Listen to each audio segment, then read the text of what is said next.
Hello, welcome to Cheery Conversations. I love that it's a home edition because it has pushed us to think outside the box of who we can have on Cheery Conversations that are live and local. And instead, we get to hear from some amazing people, some of my friends, and Gillian Booth is with us today. She's joining us from Dublin, Ireland. How cool is that? Yes, you'll get to hear her accent.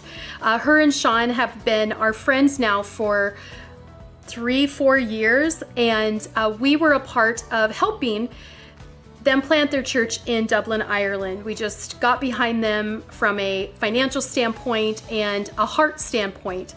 If you've been a part of Life Church, you may have even seen them on stage, or Shaun has spoken at a couple of our guys' retreats, and they've come to just hang out with us at times, and then we've been a part of their church, Open Arms in Dublin. In fact, one of the things you may remember is we came back from Ireland one time, and our son had passed out, and it was in their father's church that happened. So that was traumatic. He was fine, but we thought, oh my gosh, did our son die in the middle of church?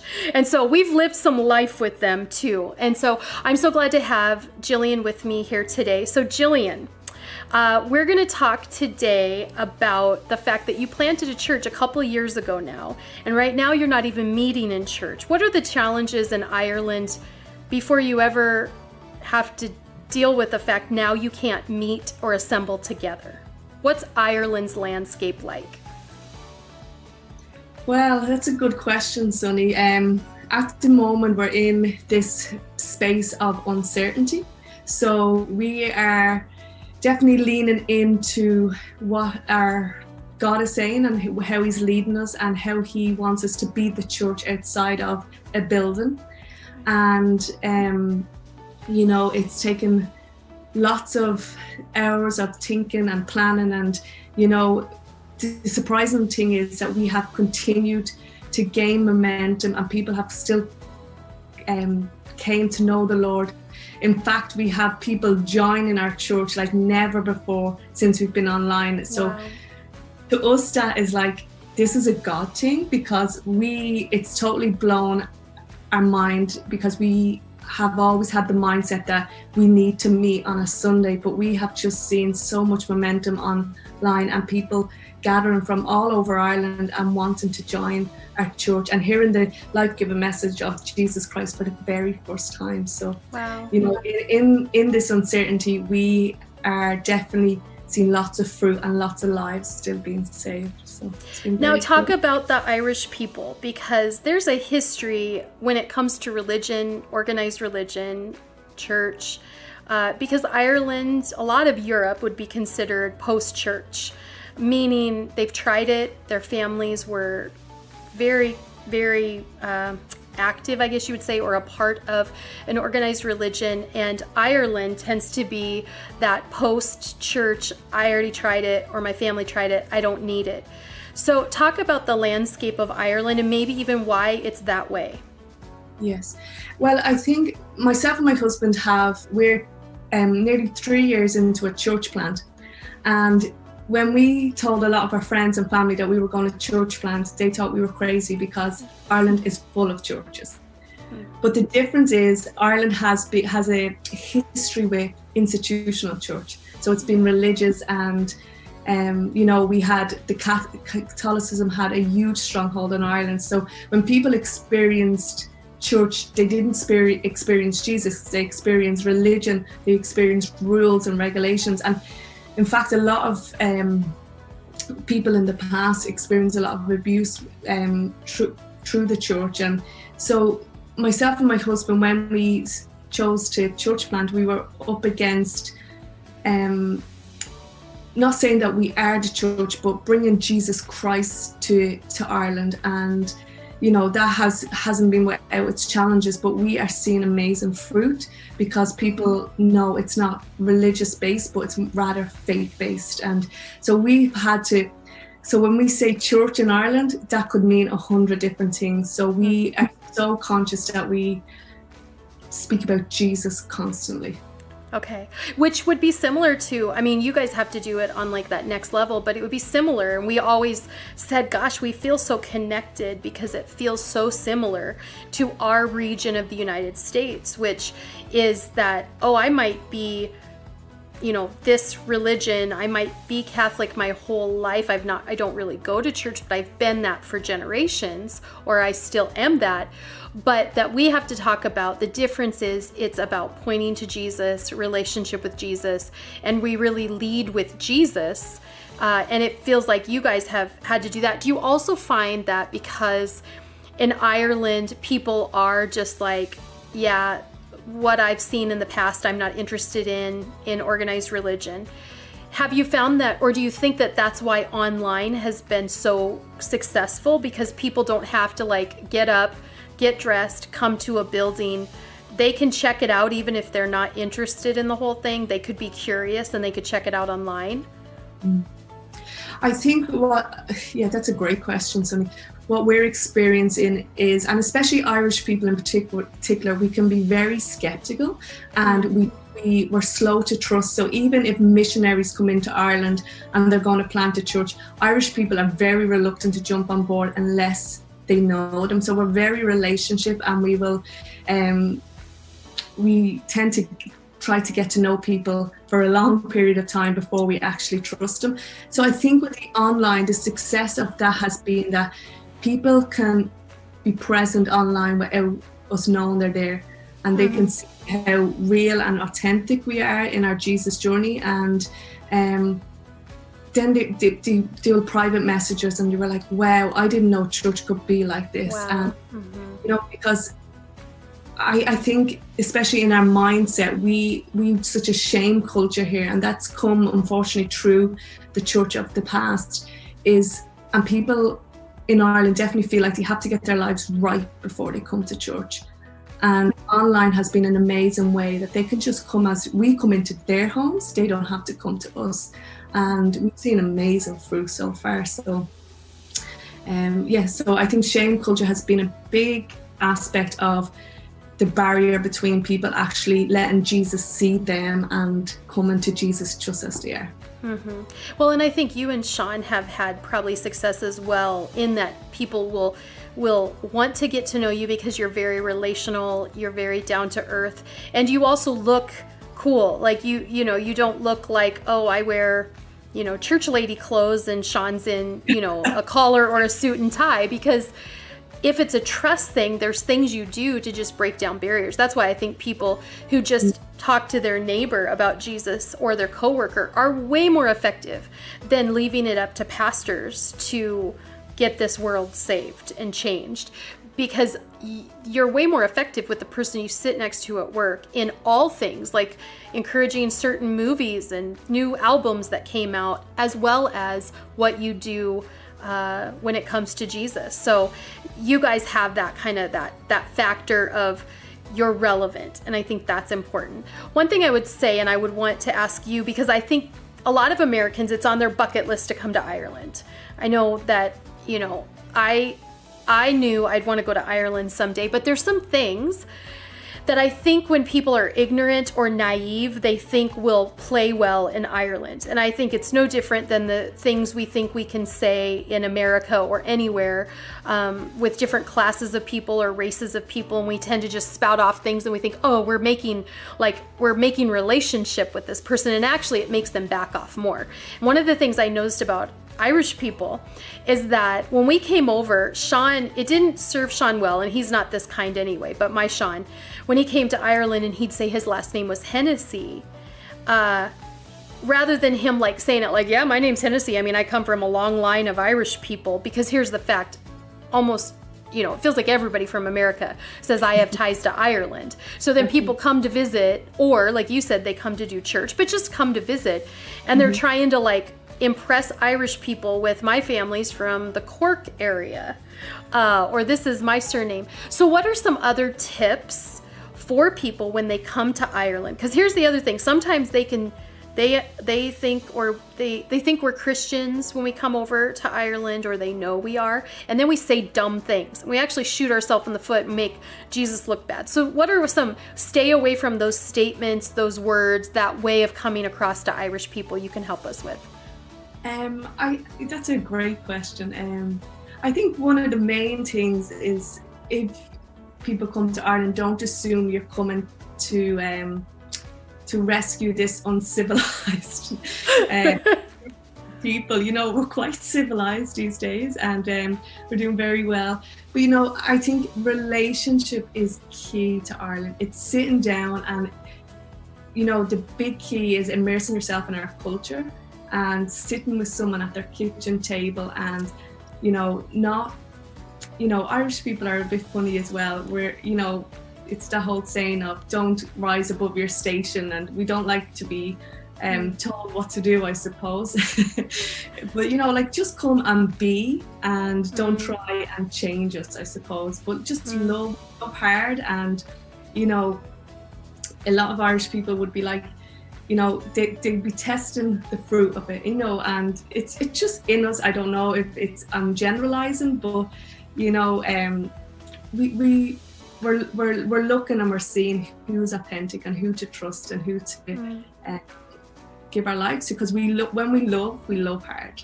And I think we can learn a lot from Irish people that in our own country, right, wherever we are. Doesn't it come back to relationship over and over again, and trust? And yes, I think that when we come to Ireland, we can tell people are skeptical of some things, but I think that's universal, that people have been burned, they've been hurt. Specifically, people have been hurt by a leader or a pastor or a church. And so relationship is what breaks through trust. And it is big to sit at the table with someone in Ireland, but I think that that's true for all of us to be considering that we could shrink. I noticed during this time where we've been ordered to stay at home, that I have wanted to shrink my circle. I have shrunk my circle in terms of my mind, and my longing to be with certain people is a certain group of people, and that I realize I know a ton of people, but I really want to be around a few. And that's where those few can sharpen me and I can sharpen them. And you know, I'm sure you guys are pivoting, because you're not allowed to go back in your building. For how long? Probably the earliest will be August when we're back in the building.